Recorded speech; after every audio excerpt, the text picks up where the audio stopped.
కొద్ది రోజుల క్రితం ఒక ఎలక్షన్ క్యాంపెయినింగ్లో కొంతమంది ఒక పార్టీ కార్యకర్తలు 5 కలిసి 2 అరటి పండ్లు ఒక పేదవానికి బహుమతినిస్తూ 5 ఆ ఫోటోలో తమను తాము చూపించుకునే ప్రయత్నం చేశారు.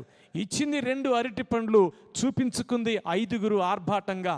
క్రైస్తవులమైన మనము దేవుని పేరట చేసే ఏ సత్కార్యమునైనా ఇలా బాహాటముగా ప్రగల్భాల కోసమో లేక అనేక మందికి దానిని చూపించుకోవడం కోసమో అన్న ఆలోచనతో కాక ప్రత్యేకత కలిగిన వారంగా ఆఖరిగా ఆదికాండము 13వ అధ్యాయం 5 నుంచి 12 వచనాలలో దేవుడు చెప్తున్నాడు, మన సంబంధాల విషయములో కూడా ప్రత్యేకత కలిగిన వారంగా ఉండాలి. You have to break the relationship that is destroying your spiritual life.